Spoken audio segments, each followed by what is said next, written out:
McDonald's didn't become the biggest fast food company in the world because of their burgers. It wasn't the fries, the shakes, or even that iconic logo. It happened because one guy figured out the real business wasn't food at all. It was control. And once you hear this story, you will never look at McDonald's the same way again. Today, McDonald's serves tens of millions of people every single day, over 100 countries. One of the most valuable brands in human history. But this empire didn't start with some billionaire CEO or a massive corporation. It started with two quiet brothers who just wanted things to run smoothly and a struggling salesman who wanted more. This is the real story of how McDonald's became a billion-dollar machine and the business strategy hidden underneath those golden arches. Back in the late 1930s and early 40s, Richard and Maurice McDonald ran a small drive-in restaurant in California. And if you've ever been to a drive-thru back then, you know they were absolutely chaotic. Huge menus, slow service, car hops running around everywhere trying to keep up. The brothers just hated that inefficiency, so they did something crazy. They shut down the whole restaurant and rebuilt it from scratch. They gutted the menu,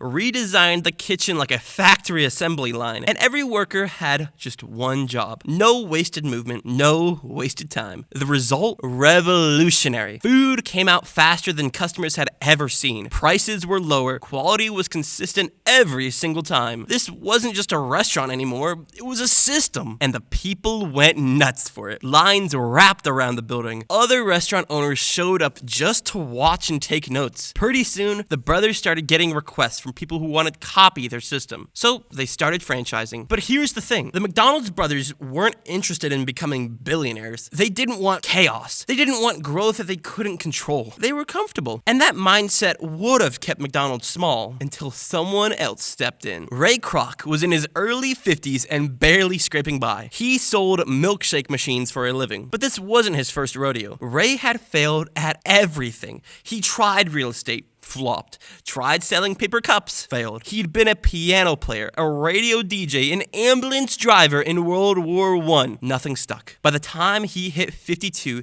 he had diabetes, no savings, and a marriage that was falling apart. Most people at that age would have just given up. But Ray, he was desperate for one last shot. Then he noticed something weird. One tiny restaurant in California had ordered 8 milkshake machines. Most restaurants ordered 1, maybe 2. 8? What were they going to do with 8 milkshake machines? Curious, and honestly with nothing to lose, Ray drove all the way to California to check it out, and what he saw changed everything. Cars lined up around the block, food moving like clockwork, customers in and out within minutes. Ray immediately saw something the brothers didn't. This system could be everywhere. He practically begged them to let him franchise McDonald's nationwide. Reluctantly, they agreed, but they kept control, and Ray was just getting started. Ray started opening locations all over the country. But that deal they signed? Terrible. The brothers took most of the profits. Ray only got tiny fees like 1.4% of sales. He was working himself to death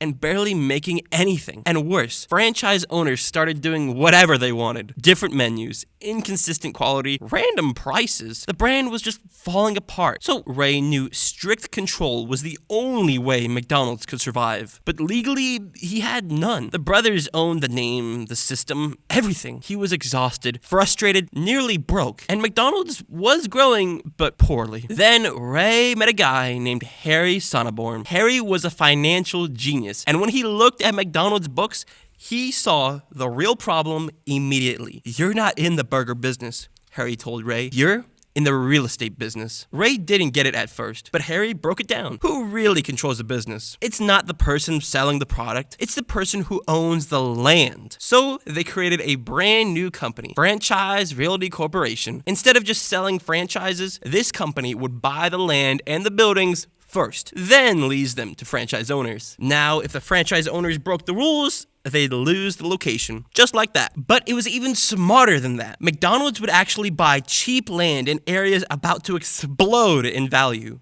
Then, as the cities grew around them, that land became worth millions. The franchisees paid rent, McDonald's owned appreciating assets. And suddenly, profits weren't just predictable, they were massive. McDonald's transformed overnight from a struggling food company into a real estate empire with a burger side hustle. By the early 1960s, Ray had had enough of answering to the brothers. He wanted complete and full control. So, in 1961, he offered to buy them out for $2.7 million. That's about $27 million in today's money, split between the two brothers.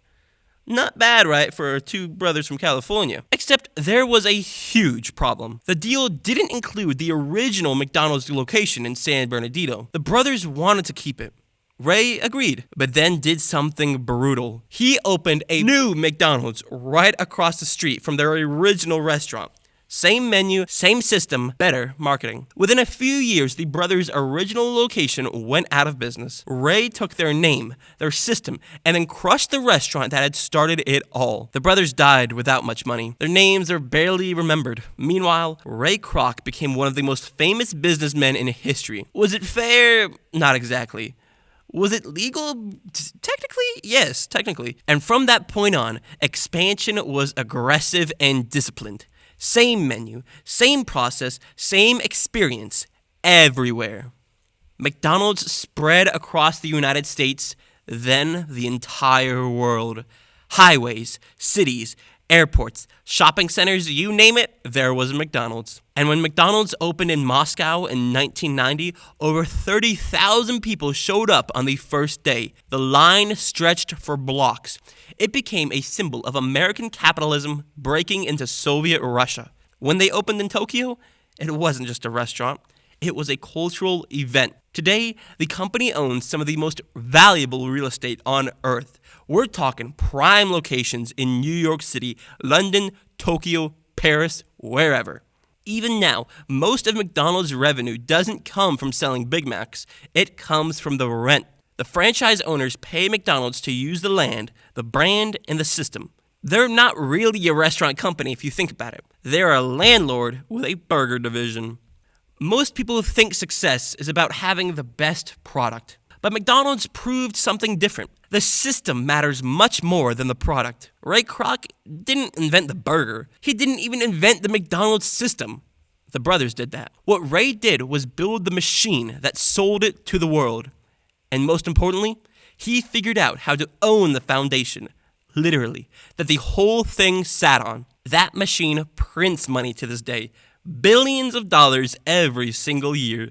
And it all came down to one realization: control the land, control the business. Behind every massive fortune is a strategy most people never see. And next, we are telling the story of a guy who got fired from his own company, then came back to build one of the most valuable brands in human history. Subscribe to Billionaire Brief for more true stories behind the world's biggest empires.